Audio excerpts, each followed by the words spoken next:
Well, hey everyone, welcome back to Apex Mind. Adam McDaniel here with you, and I am very pleased to welcome to the show on this episode, Guy Wallace. Welcome, Guy. Well, thank you for having me, Adam. Yeah, my pleasure. And you're someone who I've been familiar with and I've followed for a number of years. I know you have a very extensive background in L&D. For anyone who's listening that might be unfamiliar with you and what you've done, can you give us a brief background? Sure. I started in the what's now known as L&D back in 1979. I have a radio, TV, film degree from the University of Kansas, and my first job was in Saginaw, Michigan for Wix Lumber, and I was a program developer. I did that for a couple of years, and then went to Motorola in the Chicago suburbs, did that for a couple of years, and then I joined a small consulting firm, and so I've been doing instructional systems design, or what nowadays would be called learning experience design consulting, since 1982. Wow, that's interesting. So I want to go on one thing that you shared there. What made you kind of shift from that radio, TV, film, background that you had into more of a supporting performers in the workplace? Money. So I think I learned when I was a senior in college that there were 250,000 graduates going to compete for 15 or 20,000 jobs. I can't remember. It was something like that. And I realized, what? And then I found out that I would make maybe $6,000 a year if I stayed in the profession. And I've been working for Wix Lumber as an inside salesperson, helping to put myself through college along with my GI Bill. I spent 3 years in the Navy as a journalist. And I decided that actually I'd worked for 3 managers in 2.5 years, and they had gone off to a management conference and heard we were going to be changing the training delivery media from 35 millimeter slides with audio tracks to video. And 3 managers told the vice president of human resources that he had to hire me. And they all went up there independently of each other. They didn't know they were doing that. And so he decided that he was going to hire me no matter what, and put me in his human resources organization someplace.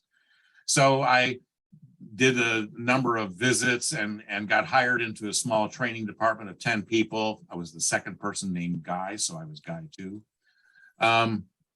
Which is quite unusual. But there I got oriented to a performance orientation to training. So I went there to thinking I was going to do video and work in the video portion of the organization. But just like the military, they decided that they were going to put me into program development because I had field experience. And the other 2 people that were forming this new part of the organization, the development portion of the organization, they came from Blue Cross Blue Shield of Detroit, and they did not have any field experience. So I was the only one who had actually been out there, knew what those jobs were, knew what basically the business was all about. So they decided to put me in program development, and I ended up writing video scripts, but I never really worked in the video portion of this. So I gave that up a long, long, long time ago. That happens to a lot of us, right? We don't end up working in the same career we might have envisioned up front. But it sounds like the skills still came into play when you were writing those scripts. And I love that you mentioned that it was the transparent slides. Was that the conversion, the old medium that it was in? Yeah, it was the 35 millimeter slides, the little projector carousel, and you'd hit the play button and it would advance them per a cue on the audio track, and some narrator would, not quite read the slides to you because it was a little bit different, but basically that was it.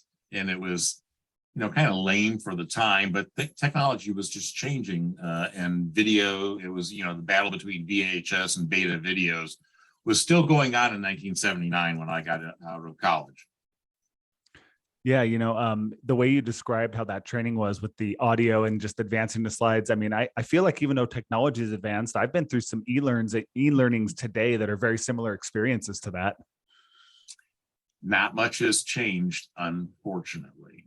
Yeah, and I think that's one thing I always appreciate whenever I see your perspectives, whether I'm hearing you on a podcast or seeing you share on social media, is that rather than that knowledge dump type of training that we see, unfortunately, far too often, you have a different perspective. I know I don't want to get your models wrong that you do with your consulting firm, but you talk about architecture design of curriculum, and you talk about doing things in a modular fashion and focusing on the job performance. So do you want to share with us a little bit about kind of what those pillars are, about your perspective of how you help with companies' training programs? Yeah. So on day one, I was oriented to a performance orientation to what we used to call instruction or training, and now learning experiences. But and I was also oriented. I was given three things on my first day on the job, and one of them was a 4-page mimeograph copy of an article from 1970 from now the late Gary Rumler and the late Tom Gilbert and their organization Praxis. It was about guidance, the short way home. And guidance was more popularly known in 1979 as job aids, and later on it became known as electronic performance support systems and quick reference guides and informal SOPs and performance support and workflow learning. So we've got many names for basically the same notion. But I was told that that's what we were going to do. We weren't going to do training. We were going to produce job aids that would guide people's performance in the workplace. And unfortunately, our clients hated that. And so we actually ended up embedding job aids into training because that's what the clients were expecting. But we gave the learners, who are performers, what they needed in order to be successful on the job. So they didn't try to have to memorize everything, which is sometimes impossible. The second thing I was given was a book by Bob Mager and Peter Pipe on analyzing performance problems. And I had moved to Saginaw, and I was there living in a hotel until the rest of my life caught up with me a few weeks later. And so I didn't have anything else to do. So I read this book, and it set me on fire. I was so excited about what I was getting into that I went and bought 4 copies the very next day and had them sent to my friends in college, who all wrote me back, 1979, U.S. Postal Service, wrote me back and said, "What the hell is this all about?" You know, I thought, well, they just don't get it, but it is applicable to anybody everywhere, is to look at performance and enable that, in my terms of that for now. But that was a very eye-opening book. And then I was also given a book that had come out the year prior by Tom Gilbert, who's also known as the father of human performance technology by my professional society. But that book on human competence from 1978 was eye-opening as well, about how to look at not topics or behaviors. In fact, he had a phrase, the cult of behaviors, where the focus is on behaviors, where you don't even understand what the accomplishment or outputs of performance are. You're focused on an enabler, a behavior that may or may not be appropriate given a certain context. And so he was kind of railing against that. But that also put me on this performance track. And after I left Wix, I went to Motorola, and I got a chance to work with Tom Gilbert's business partner, the former business partner, Gary Rumler, who became my key mentor over the decades. And I got a chance to work with him on a dozen or so projects, and he always had this performance orientation. And so I got really schooled in that. So to me, it's about, performance competence in my terms are the ability to perform tasks to produce outputs to stakeholder requirements. And Gilbert and Rumler and others talked about, process models produce outputs, but there's a receiving system downstream, and those are your customers for your outputs. So your output is really an input elsewhere. And there are stakeholders for the output, and there are stakeholders for the processes, and you've got to know what their requirements are. And if we're going to develop instruction or training or learning, we should be improving performance of outputs. And that's where the measures lie. Are the outputs better, faster, and cheaper? Is the process producing them better, faster, and cheaper? Are we compliant with regulations and laws, et cetera, et cetera? And are we making money for the company, or are we losing money on every product we produce? So that's always been my orientation, and I took that into my consulting world with that kind of an orientation. I'm focused on what are the outputs that people are trying to produce. They're on the payroll to produce outputs, not to employ behaviors or to have knowledge and skills or to perform tasks. That's all. Those are all means to the ends of outputs. Yeah, exactly. And one thing I think you called out a couple of things in there, but one thing was the behaviors. A lot of learning professionals say we're here to change behaviors, right? We're here to drive certain behaviors, and it really doesn't matter unless you're affecting the business. And I don't have nearly as extensive of a background as you. I only heard of performance support maybe like 4 or 5 years ago, but I remember early in my learning career, I don't have the academic background that a lot of people do that come into this. I just came in and I liked helping people to get better. And to me, it was always about the means to the end. Can I help you to perform better in metrics? Even if it's not a training, I'll go work with the systems team to update a system, or I'll go help with a process or a job aid, to your point. I want to go back to one thing you said early on in there is, the stakeholders would still want learning. So that the performance end is really the goal, but they still ask for learning. I've seen you say this on LinkedIn before, where some people will push back in that initial discovery meeting and say, "Oh, this isn't a training issue." It sounds like you advise maybe going with that and not pushing back in those situations, and kind of sneaking the performance support in with the training solution. Yes, so I learned something that I'd already knew and was using, but the late Joe Harless back in 1985 was at an NSBI, now ISBI conference. And he was up on the stage talking to everybody, and he was getting tired of people suggesting that, don't be an order taker, push back. And I think he didn't really like this pushback notion. So he said, when you get asked to help your clients with training, don't say in your whiniest voice, "Are you sure it's a training problem?" He said, the answer is yes, and I can help you even more if I can do this front end analysis. And then in my terms, you do the analysis, and then you have data, and you let the data chips fall where they may. They either say that you have a problem or an opportunity, and at the root of that are knowledge and skills that people are missing. And so learning can address that. But if the problem is that you have a bad, faulty process, or you have a process but nobody's adhering to it, training's not going to fix that. Learning's not going to fix that. And so you really need to understand, what is the process? What are the outputs? What are the measures? What are people doing?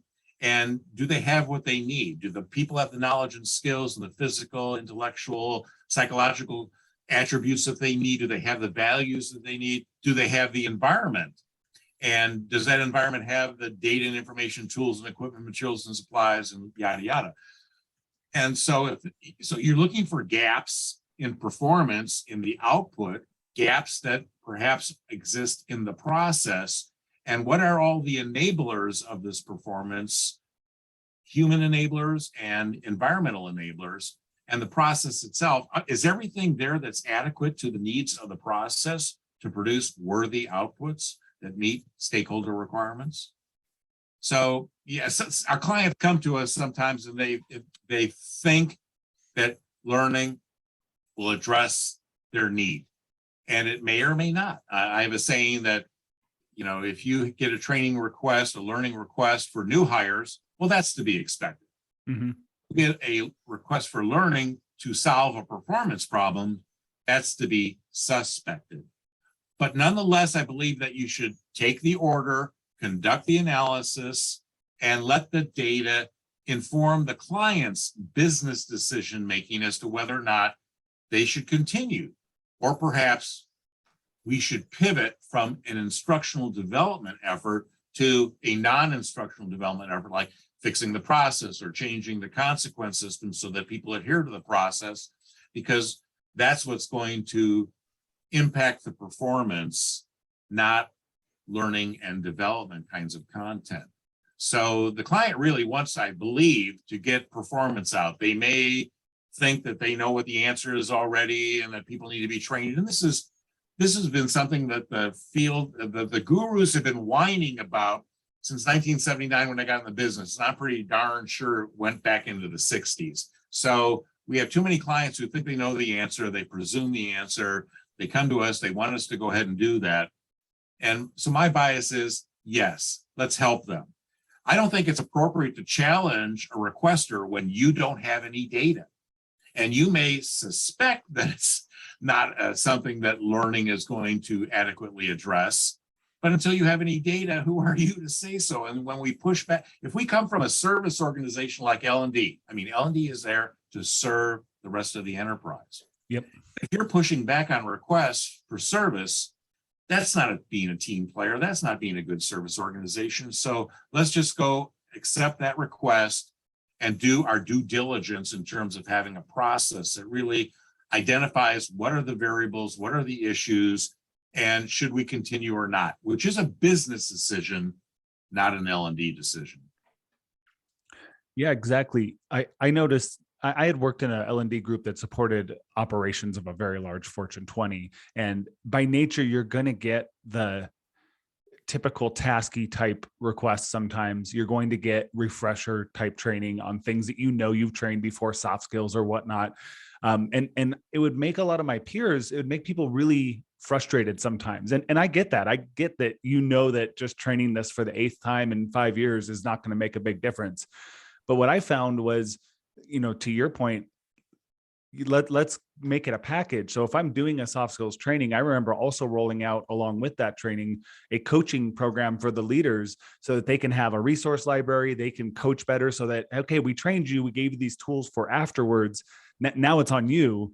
They can't come back next year saying, oh, they're still struggling at these soft skills. We delivered a full package and now it's on the leaders to coach. Can you share with us any successful collaborative situations like that where you've gotten the training request and delivered performance support along with it? Yes. When we look at things as a system, we can say that if we train Guy on something, are we going to be able to give him adequate practice with feedback so that he really has this well honed or memorized to go back on the job and do that? And is he going to do it often enough that that's going to reinforce that? He's going to keep that in memory and be able to do it? Or is it likely that it doesn't happen very frequently? So we need to look at continuing the learning after the learning event, if you will. And what do we need to do? Can we have peers support Guy when he gets back to the job? Is it his supervisor? If the supervisor's too busy, maybe it needs to be a peer, but we need to give them performance support guidance to help them help Guy. And this is a thing I always challenge my clients with when I meet with them. I have a series of gate review meetings when we do the project plan to make sure they're all on board with the project and how we're going to do it. Then after the analysis, then after the design, and then after a pilot test. But I would tell them, I would worry out loud. A lot of us work out loud. I used to worry out loud. And I'd worry out loud about transfer. And are we going to have problems? We're going to train these people and then they're going to go back to the job. And are the supervisors going to extinguish this because they don't understand the newfangled way that Guy is doing this? And so therefore they're going to stop it and say, Guy, do it the old way because I know how to manage that. Is that what's going to happen? And my clients would, wonder about why I was talking about this. But I would eventually tell them, well, transfer is on you. I can help you produce the instructional package, the learning that people need to have. But if they go back out to the job and their peers don't like the new way of doing things, or their boss doesn't, or their customers don't, then they're going to revert back and it's all been a wasted effort. So transfer is on you. You need to set the expectations. You need to do the monitoring and feedback to your people that they embrace this when people come out of a learning experience and go back to the job and try to apply this. And the learning experience, may not be totally sufficient to make Guy have the competence and the confidence to go back and do that. I had a chance to work with Neil Rackham of spin selling fame at Motorola back in 1981 and 2. And he met with my clients and he said something that they were unhappy with him. And they were kind of, not too sure about this British chap with the goatee and the 3-piece suit. And because they were manufacturing managers, they were a different breed. And he noticed that they weren't, what he was saying wasn't resonating with them. And so he said, any of you guys play golf or tennis? And they all did. And he said, do you ever have a lesson? And they all had. And he said, did they try to change your grip? And yes, of course. And he said, well, what happened to ball control? Well, they were talking about, the ball went all these different ways and it was just terrible. And he said, so then you reverted back to your old grip, right? And he had them. And he said, well, the job of the coach is to reinforce the correct behaviors or skills or knowledge until the results become self-reinforcing. But if Guy learns something, goes back out on the job, and it doesn't quite work smoothly, he might revert back to the way he used to do it before the instruction. And so one of the things that we need out on the job are support for people coming out of a learning experience to help them continue the learning and development, and to give them the reinforcing and the corrective feedback that they might need in order to really master it, so that until the results become self-reinforcing, there's other reinforcements there, like the supervisor and or the peers. Sometimes it's both. And so when I worried out loud in front of my clients, maybe by the third meeting, they'd go, there's something to that. And I would say, well, then you need to employ some strategies. We can help you with that, but you need to set the expectations in your management meetings and cascade that down and tell people that you're going to go out there and start asking some of these people who've been through the learning experience, are they using it? What are they struggling with? And you need to monitor it and troubleshoot it. That's your job as a manager. We can help people gain the new knowledge and skills so that they could perform out there. But if it gets extinguished as soon as they go back out there, that's not on us. That's on you. That's on you and your management chain. So we can partner to work on these kinds of things. But if this is important enough for us to be spending the time and energy and money to do this effort, let's make sure that it sticks when it gets out to the field or to wherever the people are working. Yeah, I think that partnership is key. And there's not enough conversation within L&D spaces about like negotiation skills, influence skills, those types of things. I'm a big fan of reading sales books and things like that, because I think those skills help me when I'm dealing with C-suite or different stakeholders to try to create that partnership. What things have benefited you when you've had these partnerships and worked with leaders to really create that collaborative solution between what you're providing and the responsibilities they have to have after it's delivered? Well, there's several things. I think the sales skills type of thing and the negotiation skills or persuasion skills are important. Your verbal and written communication skills are important. But I learned something else from this Neil Rackham and his colleague John Carlisle, and this was central to their spin selling and their win-win negotiations program. And one of my jobs at Motorola was to bring in the Huthway win-win negotiations program for purchasing agents and salespeople and government contract negotiators. And as part of that, they would observe, put you through a simulation, a role play, and they would tell you after you were done what your communications behaviors were. And they had 13 in one program and 11 in another, but I took 4 of them to simplify this and use this in a bunch of training programs. But giving information, seeking information, testing understanding, and summarizing. These are key. Giving information, but there's the eliciting skills that people need to do. It's part of what active listening is all about. I can give you some information. I can ask you questions. I can make sure that I understand, which gives you assurances that Guy is tracking with what's going on when he tries to summarize something or if he tests his understanding. And understanding the client's situation and their need, regardless of how it's expressed, because it might be expressed poorly or incorrectly. And they come to you because they want some training.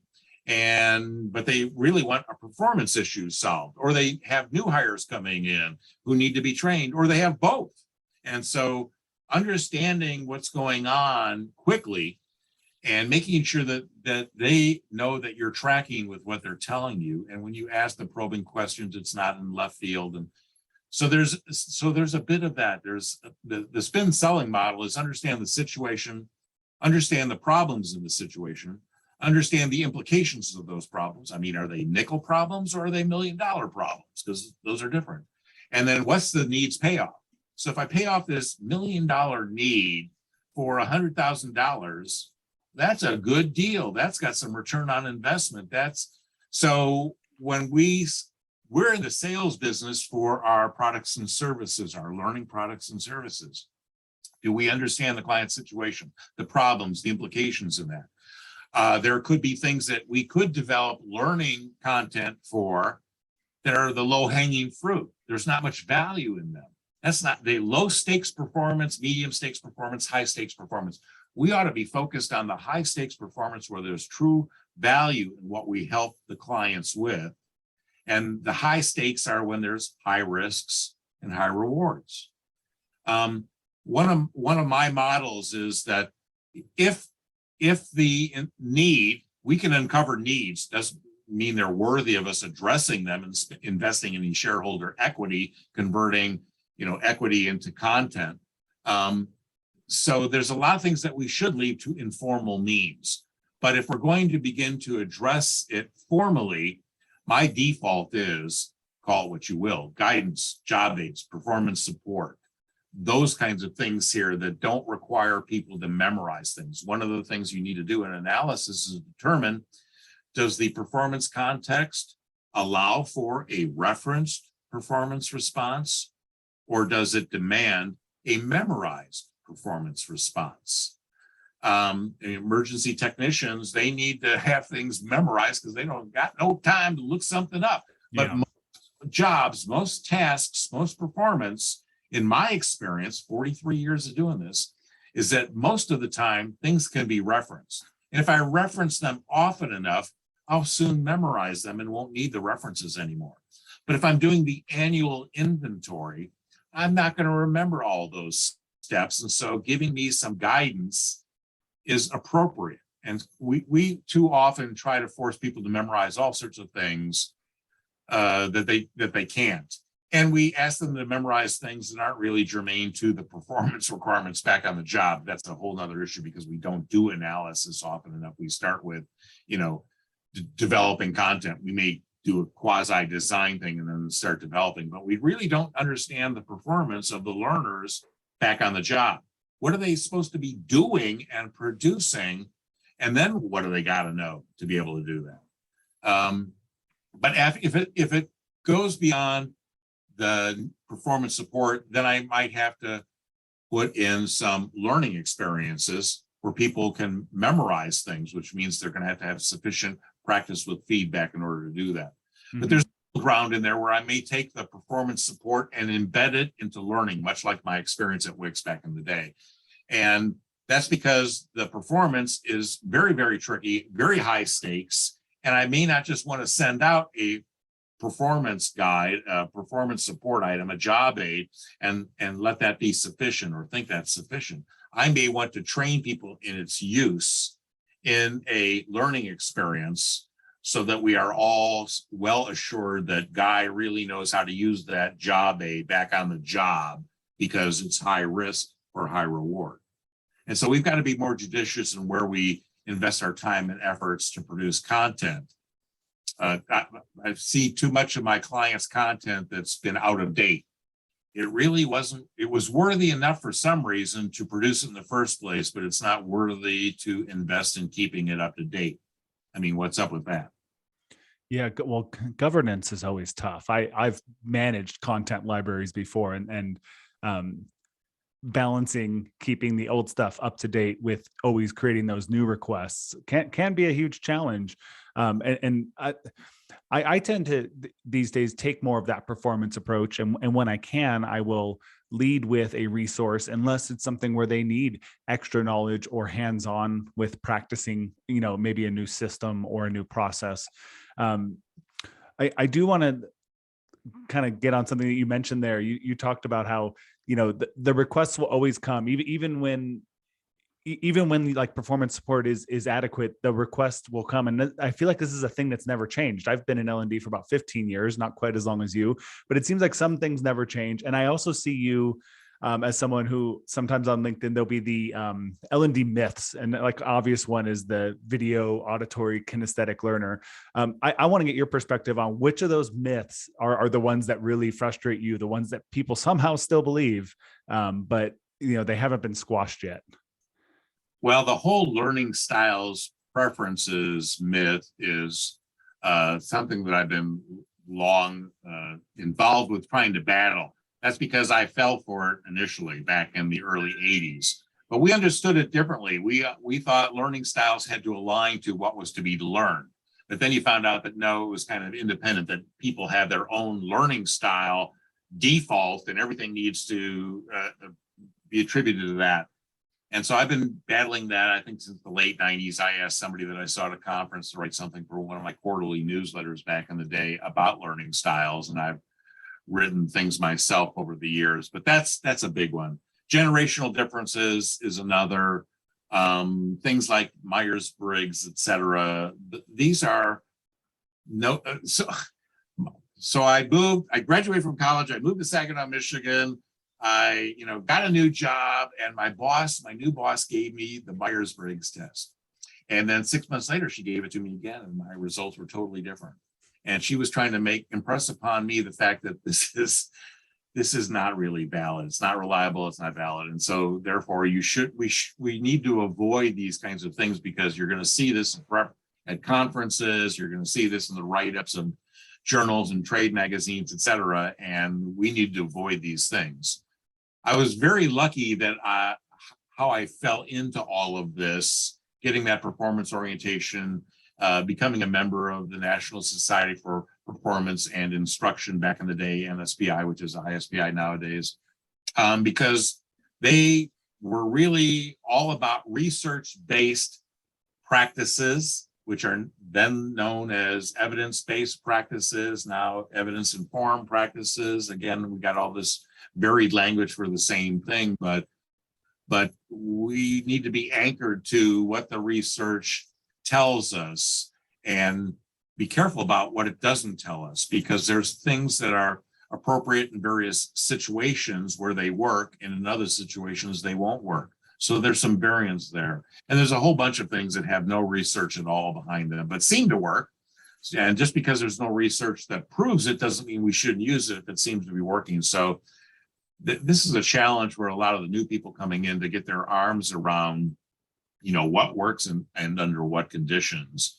And that goes to your network. So in today's world, back in the day, we had to go to annual conferences to do our, networking. And nowadays you can do it all day long on any of the social media platforms. And you've got to be careful about who's in your network, just like your mother warned you about who your friends were. You have to be careful about who's in your network and what are they espousing, and is it valid?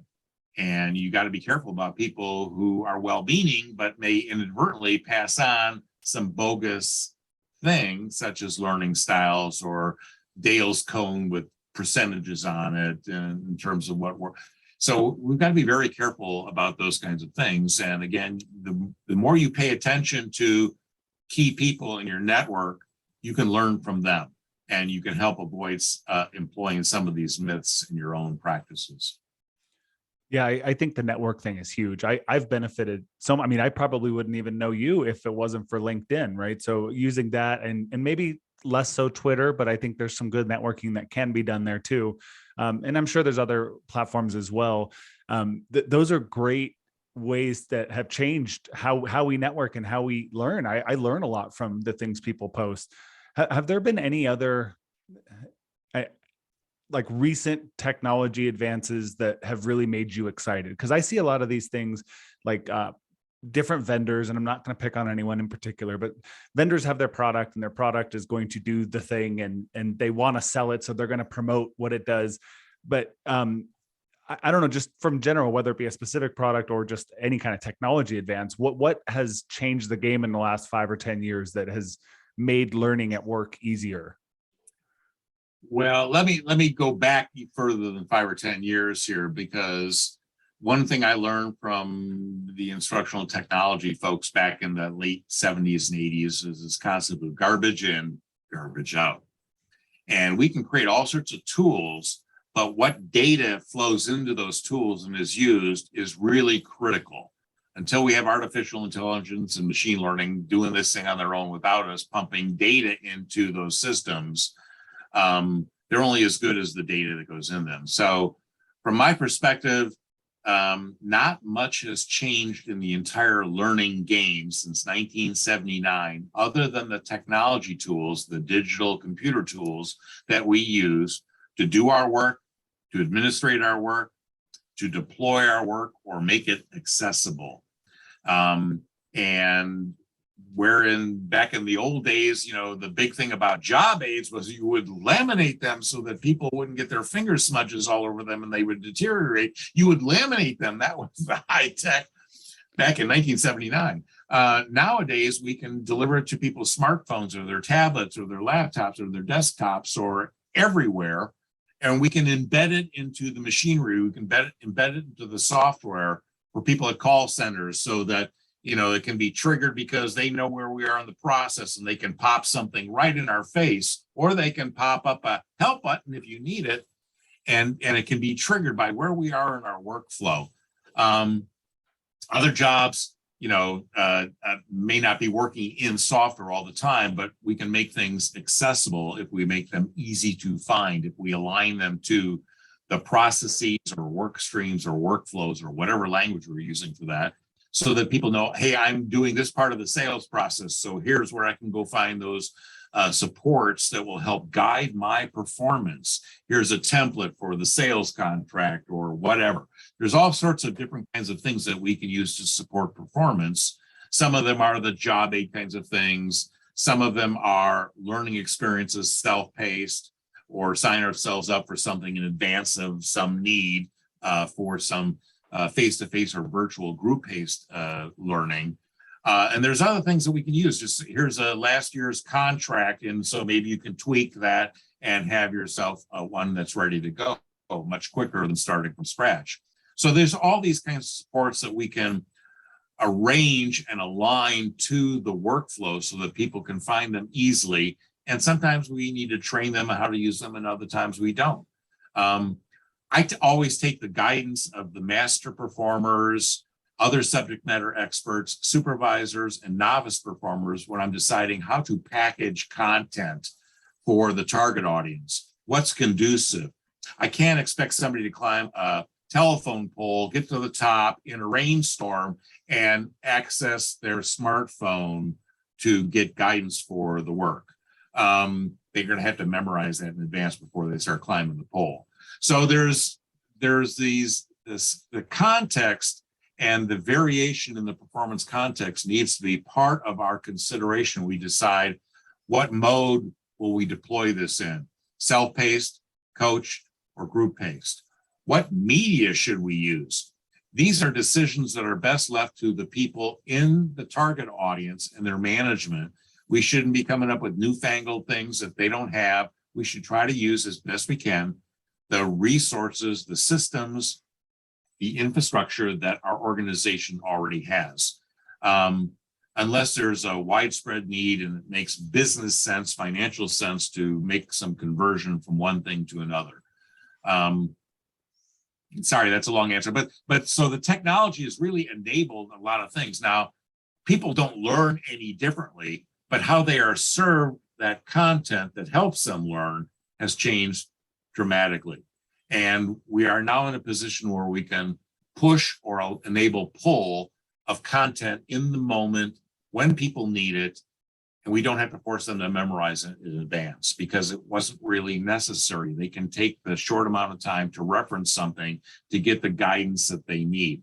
And other times we can reserve where we're really going to force people to memorize things because they really gotta have it at hand immediately, on demand, and there's no time to reference everything, so that we can really focus on those things and use spaced learning to fend off the forgetting curve, because maybe it's not performed as often, it's on demand, and we can't predict that. And so we are going to have to work at keeping that evergreen, ever fresh in Guy's mind or in his abilities to do things, despite how often it occurs in his work.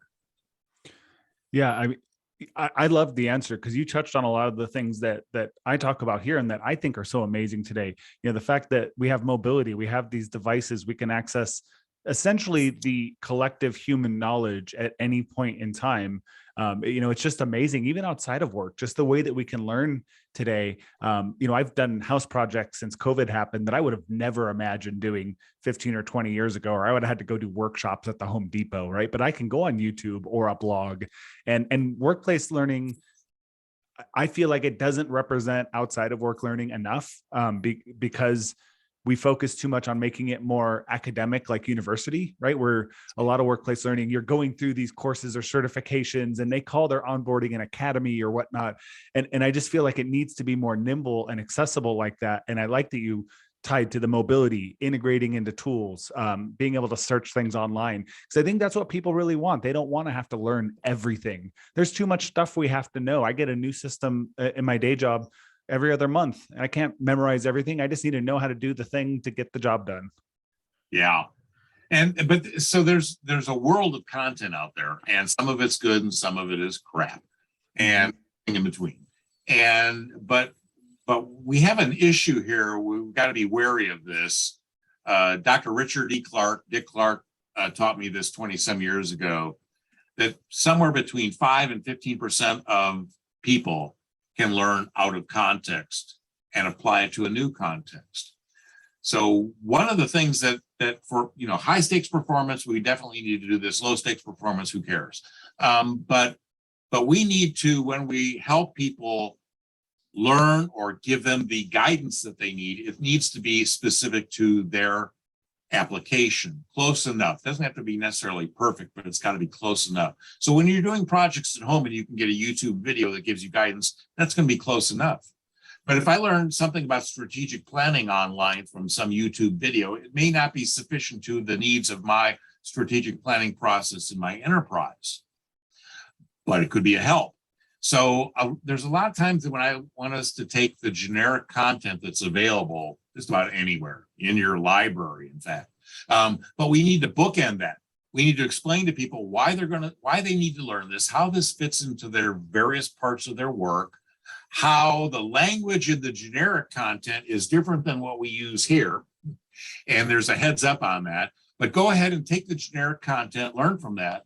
And then the bookend on the back end provides you with some practice with feedback in applying what it is you've learned in an authentic way. And that might require a supervisor or a peer, again, giving you corrective feedback and reinforcing feedback until your performance and the results of your performance are reinforcing, and you've mastered it. You've got the competence and the confidence to continue on. But when we offer too much generic content, we force learners from learning something that doesn't tell you how to apply it, no kidding, in your job. We force them from formal learning into informal learning, trial and error, and then maybe informal social learning where we ask our neighbor. And one of the issues of asking your neighbor, which is similar to when we work with subject matter experts and master performers, is that 70% of what you and I and everybody, experts or not, use to make decisions is non-conscious knowledge. We've automated it. You could hold a gun to my head and I can't tell you because I've automated it. I can do it, but I can't explain it to you. Yeah.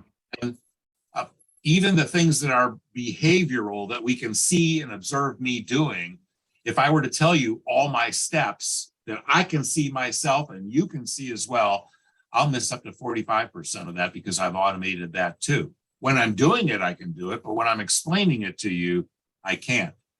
This means that when we use informal social means to the ends of performance, if I only talk to one person, I'm going to get partial, which is going to force me back to trial and error learning. So I've got to have multiple sources when I'm doing informal learning, social learning, when I'm a learning and development professional pulling together content for a target audience to affect their ability to perform. I need to rely on more than one subject matter expert because they will be missing 70% of what a novice needs. And so the good news, according to Dr. Clark, is that every expert has automated a different 70%. So they'll give you a different 30%, a different 30%. And after 5 people, you got about 85%. And you can probably go from there. There's the law of diminishing returns after you meet with more and more people. Yeah. So we've got to be careful about how we construct our content and what our sources are. And we've got to test, and Bob Mager taught this, preached this, test to make sure that your learning does what it's supposed to do in terms of getting people to a certain level of performance, and make sure your content is accurate, complete, and appropriate.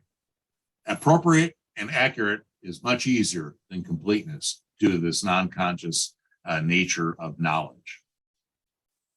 Yeah, I get that. So the distinction to me sounds like if it's generic enough, I'm trying to teach people how to make a pivot table in Excel. I'm sure I can find a generic source on that does it just well. But if it's something specific to your processes at your company, how to do a presentation, every company has their executive presentation expectations a little different. I don't want to go on LinkedIn Learning and watch the video on executive presentations, or if I do, that's just a foundation. I still need to learn the context for my role if it's a more complex skill, and I get that. Well, Guy, our time is running short. Before I always have a couple questions I ask my guests at the end, but I want to give a chance for anyone who hasn't connected with you and they want to, hear more of your perspectives on things. Where can people reach you? Through my website at www.epic.biz. And you can find me on Twitter and LinkedIn, Guy W. Wallace, one string of words. Awesome. Well, I'll make sure I put those in the show notes so if anyone who wants to connect with you can. But I always ask a couple of questions. And this first one can be either personal or professional, but what's something you've learned lately that you think has brought value to your life? That's a tough one here. See, I'm going to be turning 70 years old next month here, and I'm kind of semi-retired. But I am learning about some of the new tools, learning experience design. Donald Clark has written a book recently on learning experience design. And so I'm looking at some of the nuances of that the technology affords us and how we can do a little bit things different, and learning the newer spin on some of the older language. But I'm probably not, really well steeped in all the new things that are going on because I'm in the twilight of my career, if you will. I get that. Well, Donald Clark has some great perspectives, and I haven't read that book, but I'm going to be getting that soon. Last question is just, what's the number one thing that you think people should focus on when they're trying to optimize performance? So it's really look at the process. So that's one of the things that Gary Rumler taught me back in 1981 is first thing to do is look at the process. Is there one? If there is, are people adhering to it or not? And if not, why not?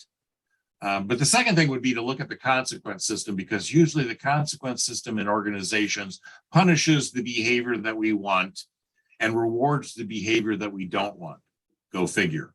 But so we really need to look at the performance context and understand, what's the process? Is there one? And if there's not, then that's probably what we need to put in place. And we can usually find people who have mastered a process, making them successful, and we need to steal it or benchmark theirs and create something for everybody else and teach them that, and then teach them how to vary it. But I think that looking at the process and the outputs are the most important thing. All right. Well, that's a great of place to end it as any. Let's focus on the process and benchmark off of top performers.